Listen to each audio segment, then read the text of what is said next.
திருப்பூர் மாவட்டத்தில் தமிழ்நாடு அரசு அனைத்து துறை ஓய்வூதியர் சங்கம் சார்பில் தலைவர் புகழேந்தி தலைமையில் ஆர்ப்பாட்டம் நடைபெற்றது. ஆர்ப்பாட்டத்தில் மருத்துவ காப்பீடு திட்ட குளறுபடிகளை களைந்து காசில்லா மருத்துவத்தை உறுதி செய்ய வலியுறுத்தியும், மருத்துவ காப்பீட்டு திட்டத்தில் சிகிச்சைக்கு பின் நிலுவையில் உள்ள செலவு தொகையை உடனே வழங்க வேண்டும் என்றும், காசில்லா மருத்துவத்தை உறுதி செய்ய வேண்டும் என்றும் தமிழக அரசை கண்டித்து முழக்கமிட்டு ஆர்ப்பாட்டத்தில் ஈடுபட்டனர். திருப்பூர் மாவட்டம் தாராபுரத்தில் தமிழ்நாடு அரசு அனைத்து துறை ஓய்வூதியர் சங்கம் சார்பில் மருத்துவ காப்பீட்டு திட்ட குளறுபடிகளை களைந்து காசில்லா மருத்துவத்தை உறுதி செய்ய வேண்டும் என வலியுறுத்தி வட்டாட்சியர் அலுவலகம் முன்பு ஆர்ப்பாட்டம் நடைபெற்றது. இந்த ஆர்ப்பாட்டத்திற்கு மாவட்ட துணைத் தலைவர் மணிவேலு தலைமை தாங்கினார். சென்னை கொட்டிவாக்கத்தில் C2 கராத்தே பயிற்சி மையத்தில் பயின்ற மணிகண்டன் மற்றும் ஜஸ்வந்த் சந்துகலா ஆகிய இரு மாணவர்கள் தமிழ்நாடு கராத்தே சாம்பியன்ஷிப் போட்டியில் கலந்து கொண்டு தங்கப்பதக்கம் வென்று சாதனை படைத்துள்ளனர்.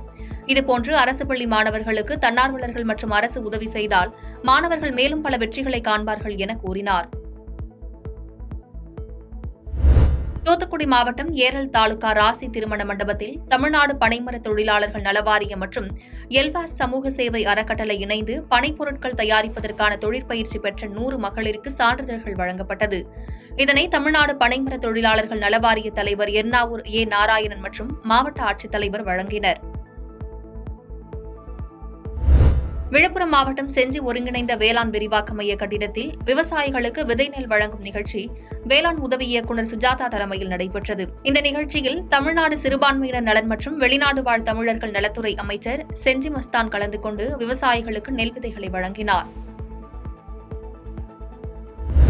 சேலம் மாவட்டம் ஓமலூர் அருகே மனைவியை அடித்த கணவரை வீடு புகுந்து அடித்து கொலைவெறி தாக்குதல் நடத்திய கள்ளக்காதலனை ஓமலூர் காவல்துறையினர் கைது செய்தனர். தாக்குதலுக்கு ஆளான கணவர் உயிருக்கு ஆபத்தான நிலையில் மருத்துவமனையில் சிகிச்சை பெற்று வருவதால் பரபரப்பு ஏற்பட்டது. கேரள மாநிலம் வயநாடு பகுதியில் ஏற்பட்ட நிலச்சரிவு காரணமாக ஆயிரக்கணக்கான மக்கள் பாதிக்கப்பட்டுள்ளனர்.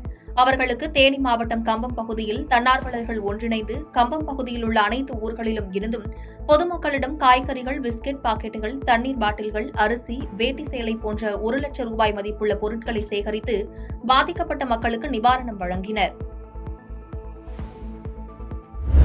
மயிலாடுதுறை மாவட்டம் குத்தாலம் வட்டாரத்தில் உள்ள திருவாவடுதுறை, திருவாலங்காடு, கருப்பூர், மேக்கிரிமங்கலம் உள்ளிட்ட 6 ஊராட்சிகளுக்கு மக்களுடன் முதல்வர் திட்ட முகாம் திருவாவடுதுறை கிராமத்தில் நடைபெற்றது.